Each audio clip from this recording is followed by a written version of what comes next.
All right, y'all. Welcome back to the Amanda Seales Show. It's your girl, Amanda Seales, joined by... DJ Nails, I'm ready to see what you learned this week, girl. Okay, so one thing I learned this week is that there may be a new contraceptive for women, a new birth control that is controlled by antibodies. Okay, so this is some science, y'all, some science. Now, a lot of us know about IUDs, we know about the pill and other things, the patch, etc. But the early work on antibodies as a contraceptive has been inspired by women with infertility. And basically, what it's saying is that antibodies, which tend to stick to things that you tell them to stick to, well, the idea is that we can engineer antibodies to stick to sperm so they'll stop swimming.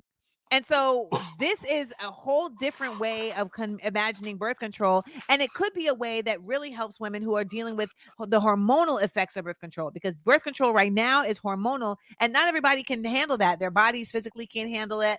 And, it just isn't necessarily effective. So this could be a whole other option. So really hoping to see that develop. And of course, I'm always waiting to see when there's going to be a birth control for men, because I don't know why y'all get to just be out here and not taking something. Next up, Spain is introducing a menstrual leave law. So I'm still staying on the women track with my things I learned this week. Spain has approved a new set of laws introducing paid menstrual leave in the workplace. Y'all, these cramps don't got to cramp your style. Spain will be the first country in Europe to have this law. And of course, I believe every country should have this law. But, I've been told for all my life, listen, a lot of us have been told like, oh, your period should never stop you from doing anything. You got to muscle through. You got to go forth. These cramps, like you just got to deal with it. Why? Why? Like there should be, I don't understand. Why? Why do I have to muscle through this pain just to go to work for somebody else and get this check? It's like, it's just not real. And I think as we're seeing after the pandemic, there's definitely, I feel, a different effort being made towards leaving the toxicity out of the workplace and trying to get more humanity into the workplace. Spain doing the right thing with this and definitely moving in the right direction. So happy to hear that.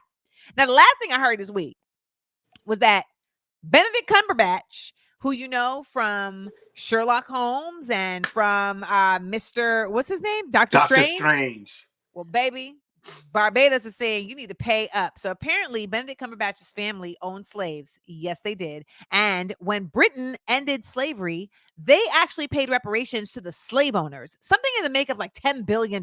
So basically, they were like, we know that we're taking money out your pocket for making people be able to live lives as human beings and not as slaves. So we're going to give you this money. Well, Barbados, as they are getting out of their Commonwealth status with Britain, is wanting reparations for slavery. And those families who got reparations because they had slaves, yeah, they're going to have to pay up too. And Benedict Cumberbatch is probably going to have to do that as well. I know he wishes he was Doctor Strange and could go into a portal time.